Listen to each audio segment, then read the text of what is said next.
What happens when you're in control of your finances, your career, and your well-being?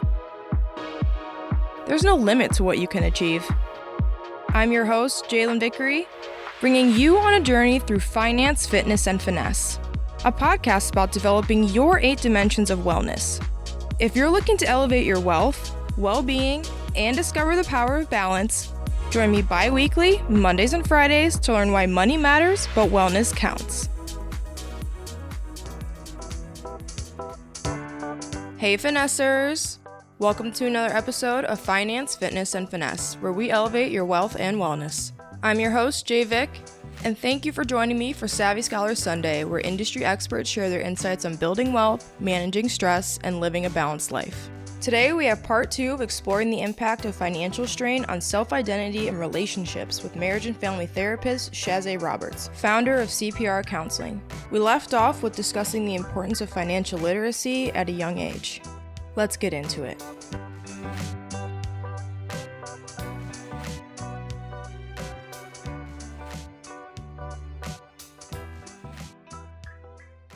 I'm wondering how important you think financial literacy is. It's huge.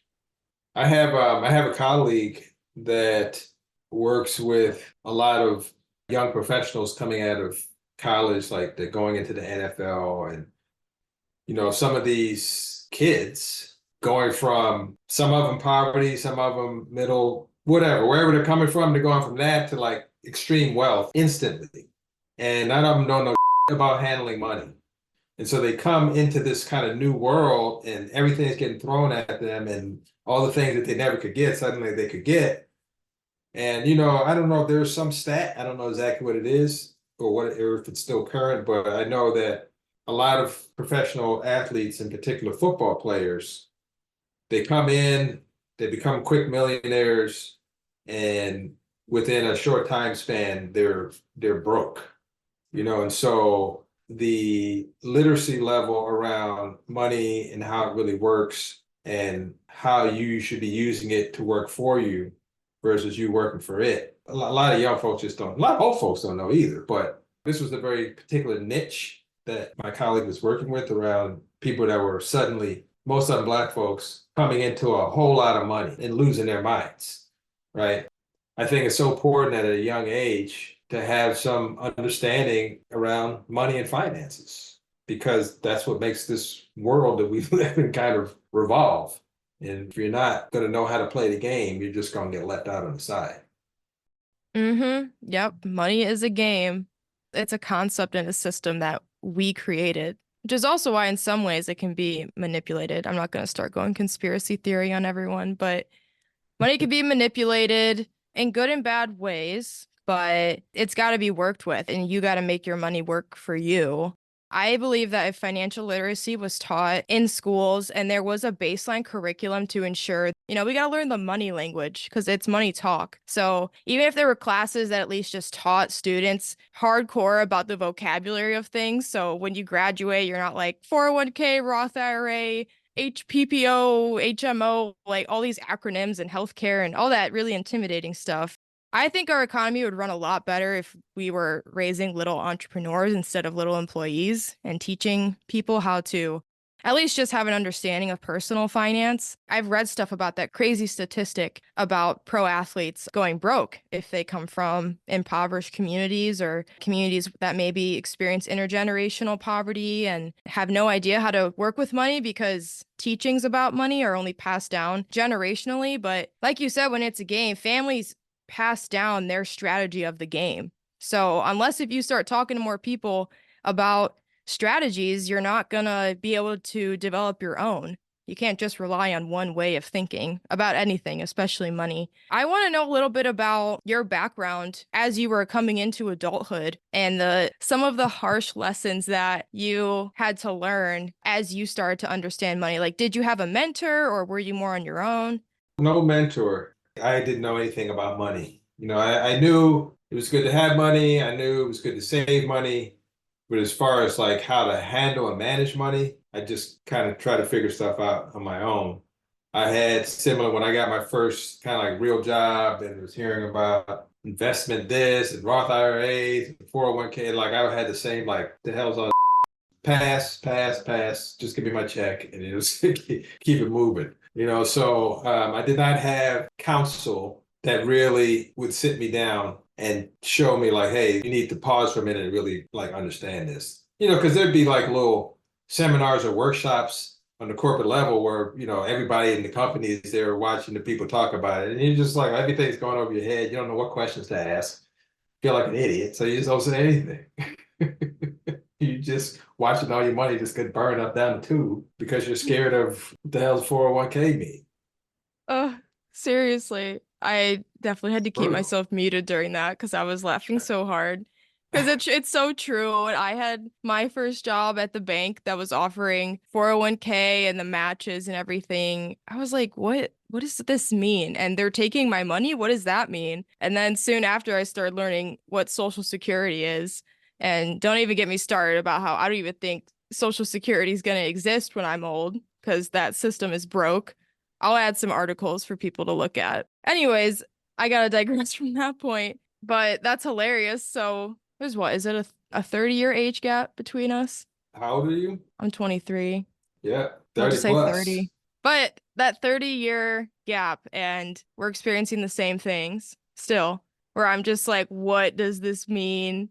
Yeah, I mean, I've only recently, especially since going into private practice, but it makes sense that I should be paying attention to this in a much more intentional way. I just kind of always, just kind of low key avoided it because I didn't feel like being faced with something I didn't understand. And that's another emotional kind of connection in relationship to money. There can be shame around it. There can be embarrassment. Even if you have money or you're making money, then there's this other level of like investing and saving and what does it mean to save? What does it mean to invest? What are all these different acronyms and how can they benefit me? And I actually know what's going on. You'll put your money into these investment things and all kinds of crazy stuff is happening. You talk to the investment person, it's like, oh yeah, this is doing that, and this is doing this. Oh yeah, we're pretty aggressive here, and this one, oh no, that one kind of fell, and there's just all this money market kind of energy. There's just so much to learn. Up until recently, I'd never really been too interested in learning because it just seemed too overwhelming. I think that goes back to being kids and younger.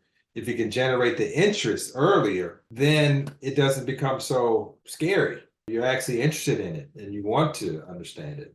Yeah, the overwhelm, guilt, shame, even feeling like a burden, having to ask someone for help with money, it definitely all plays a really big role in our approach to it.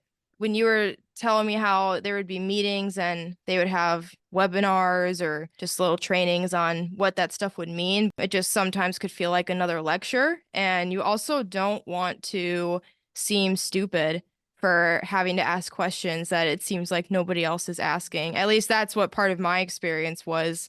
My dad would say, just do the match. When I first asked him about what do all these numbers and this little letter next to the numbers mean, 401k, and he's like, just do the match. And he tried explaining it to me, but it felt like I almost wasn't ready to listen for whatever reason. And then another time he had me sign up for a Roth IRA, which he just was like, you have to do it, even though he explained it to me. And still, it went over my head. I wasn't ready to really listen about how money worked until I graduated. And I saw a lot of my peers going home. And there's nothing wrong with living at home, especially with how expensive the price of living is at the moment. But just a lot of distress as students had to head home after living on their own and really developing strong independence and autonomy for their lives. And then they have to go and live at home, which can challenge the relationship. And they have to live at home for financial reasons. What are your thoughts on that and having to rely on family members and that shift in dynamics sometimes that people can experience? It's hard. And I think, again, it goes back to no one really prepares you for that reality while you're going through school. So you're going through school. Most people go to college honestly, because they think that's what you're supposed to do.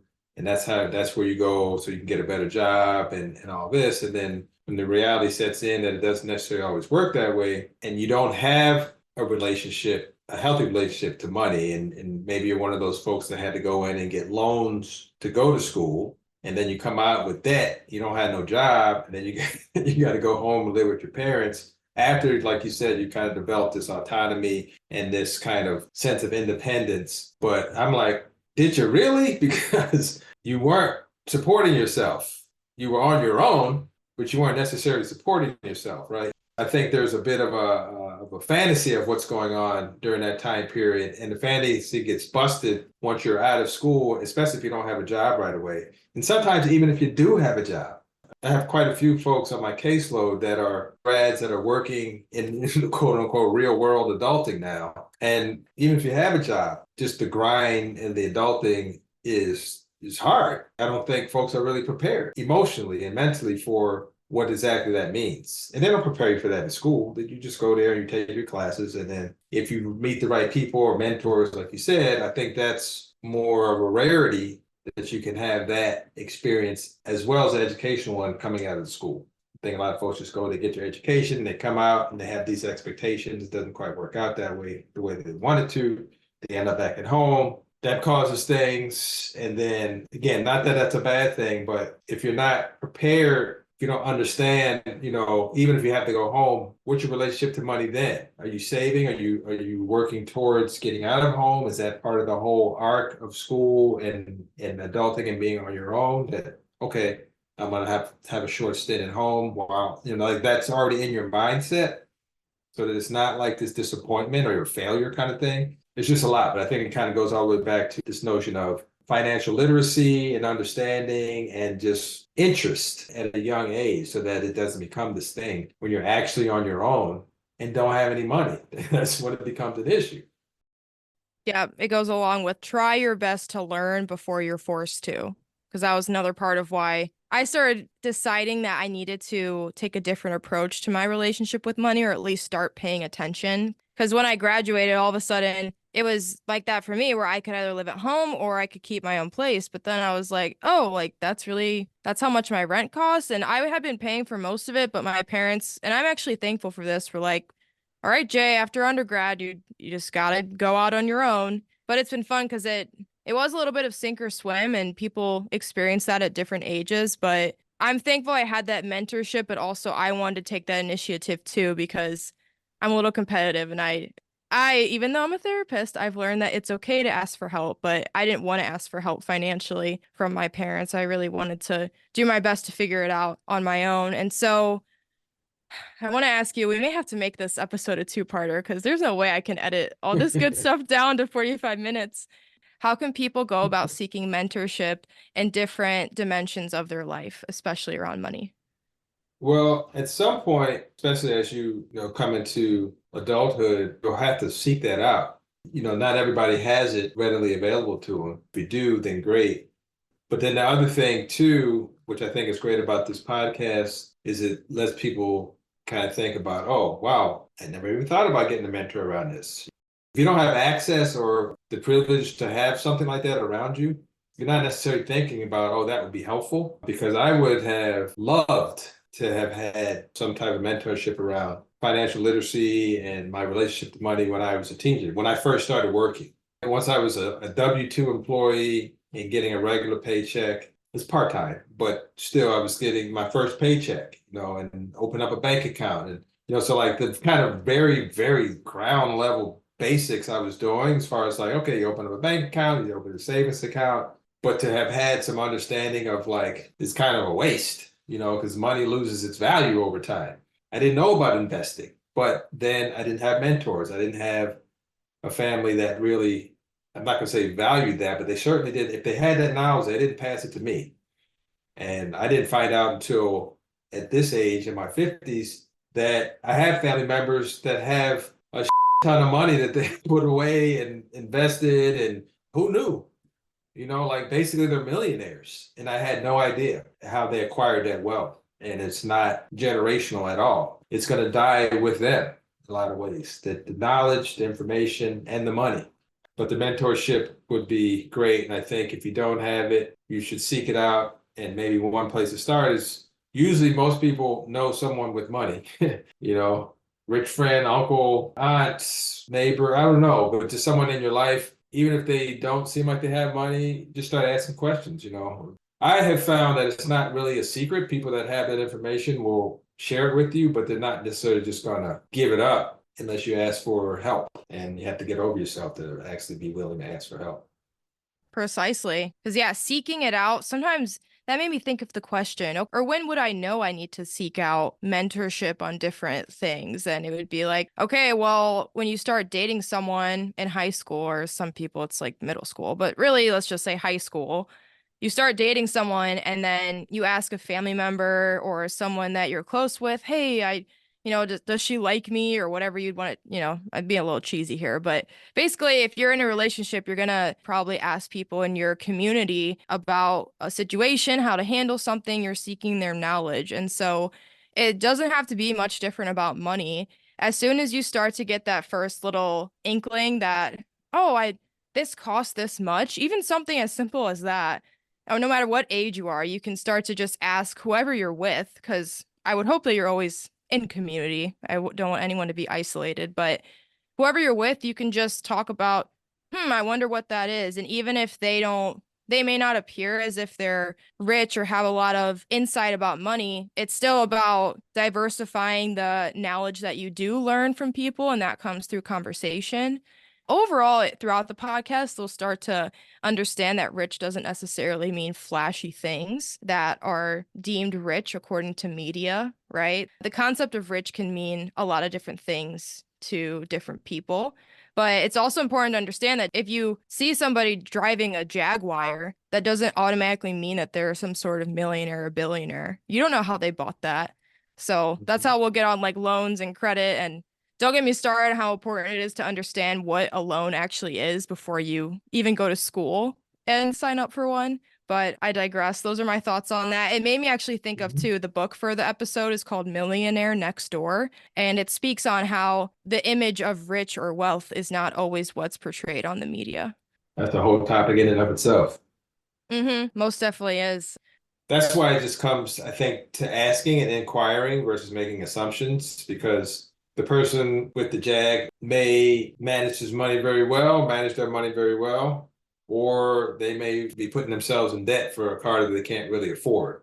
So that just kind of comes to the literacy part. And you won't really know if you ask. But I would imagine you're not going to ask someone that you don't feel close to or comfortable. You're not just going to ask a stranger per se, to be a mentor if they're not a good mentor. You won't know until you know, this kind of thing. And that brings up the point of, is the mentor going to be guiding you down the right path or a good path or not so good path? Hopefully you find a good one that's going to steer you well. But I'm thinking in terms of being as an adult and having some awareness of your own, being able to judge or have a sense of people's characters, or at least if you're hearing, you'll know what it is that you're looking for when you hear it. You need to be able to discern, is this good for me or is this not so good as you're making your search for your mentor? A lot of self-reflection and self-awareness, which we're constantly working on. Oh, one last thing I wanted to add to that is that even if you may not have, because we all come from different communities and backgrounds, and I understand how accessibility could be really hard for people. I mean, I couldn't imagine like kids in the foster system who are moved around a lot. I mean, just situations like that. But I know a lot of people have access to phones. And if you have access to a phone and you're listening to this, then that means you have access to other podcasts, even free books on different websites and everything. Sometimes you have to create your own community of mentors based on the knowledge that you invest into your mind. So I believe we have the power to create our own community, especially if we're seeking a certain community of people with similar values and things that we're interested in. But all that starts is with asking around or sharing this podcast so you can talk to someone about it. I do want to ask you this. If you could go back to being your 16-year-old self and you start learning different things as you're getting paychecks, who would have been, if you could go back, who would you have asked for help first in regards to money? Hmm. That is a good question, because the people that I know that were adults at that time, like my father, was not, now that I've kind of, in retrospect, he wasn't great with money. He always had money, he always had stuff, but ended up not doing so well financially at some point. Then he kind of had to rebuild, did this bankruptcy thing, and then kind of rebuild. So who I would think I'd want to ask would be him, is no. But knowing what I know now, I probably would ask my uncle, my father's brother, who was the one I was referring to that had a bunch of investments and had accumulated a lot of wealth for him and his family over the years, and just had no idea. One only other person I can think of, and I don't know if he would have been the right person. I just know it was a family that had a lot of money. It was the only other black family that was around when I was a kid. And the father, I didn't know what he made or what he did exactly. I just knew he made a lot of money. And I'd be really curious. And I know their family's pretty well set up now, and they got properties here and investments there. And like that would have been some good information I'm sure he would have had back when I was 16. Well, thank you so much for sharing that. I like that you offered two different perspectives of according to the knowledge of 16-year-old Chazzè versus, the knowledge that you have now as a full-blown adult with years of experience of trial and error under your belt. And also understanding of that can go for any memory, honestly, as we grow up, where we're like, wait a minute, that actually meant this, not what I thought it meant when I was 12 or, 16. So definitely important Mhm. to stay mindful of those memories because they could come up and you may not even realize it. So, what are your next goals for CPR counseling? Where would you like it to expand? I mean, we could say in the next 6 months to a year. I think the next step is slowly putting myself out to the public, working on a website, a little bit of marketing stuff. I'd like to do some version of a podcast or just like thought leader in the community, putting information and data out. 'Cause I'm only 6, 7 months in. So my big thing for this first year, I just really curious again about how the finances were going to look each month. Now that I'm generating money as an organization versus getting a regular paycheck. So just my biggest concern was, will I be able to generate enough money to maintain the lifestyle that I already had when I was a W-2 employee? And now that that's kind of been calmed down, like I can kind of see, okay, yeah, this is working from a financial standpoint. Now I can look at to kind of like diversify my income, my revenue streams. Because right now I'm literally, in some ways, I'm kind of employed by Blue Cross, by the insurance provider. I don't want to be dependent on one source of income, even though it's a good source. There's just more ways to generate revenue in this work. Oh, yeah. You and I, we have some collaborations coming up as I work into opening up my private practice. Mentorship. It's amazing. There you Um, go. I'm very excited for that. I was so pumped when you opened up the practice. Also, because it meant, you were doing something I wanted to do. So I had another mentor in the field of the entrepreneurial journey that I also want to take. So I was like, yes, Yeah, I get to learn from him. of Are course. there any resources such as books, websites, or organizations that you recommend for families or young adults? Nothing that I am super tied to. I mean, there's just so many resources out there, self-help, and you can just like at the click of a button, just pull up a bucket load of different books, resources, articles, videos. So there's nothing necessarily that I'm tied to. But yeah, once I do kind of go public, then for your mental health, systemic mental health support, CPR counseling, which CPR is an acronym for Conscious Power Reclamation. And that's kind of like when I was trying to figure out who I am in this work, it was, well, my initials are CPR, but then what those initials were for me was that by the time you're coming to do this work, we all, at some point, we either lose, relinquish, or it's taken, some parts of ourselves are taken from us, our power. And coming into the mental health work and doing your work is about trying to reclaim that somehow in a conscious way, because a lot of times it happens and we don't even realize it. So conscious power reclamation is in your future. That name is so cool. I don't know about that last part. That'd be an interesting ad. It's in your future. Goodness gracious.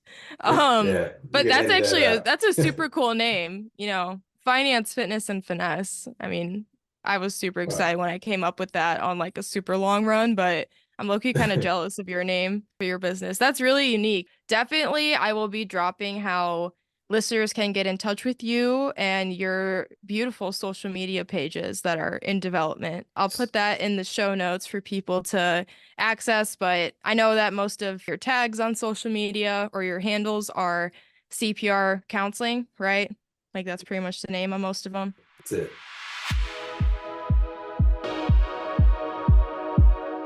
Thank you so much for joining us on this episode of Finance, Fitness, and Finesse. A big thank you to Chazzè Roberts for sharing his journey and expertise with us. Remember, financial literacy is key to building a better future, and with community leaders like Chazzè, we're one step closer to a financially empowered society. If you enjoyed this episode, help me learn with you and be sure to subscribe, rate, and leave a review. Stay tuned for more episodes where we continue to elevate your wealth and wellness. I'm Jay Vick, and I'll see you on the next More Money Mondays episode. Until then, stay savvy, and if you don't know, now you know.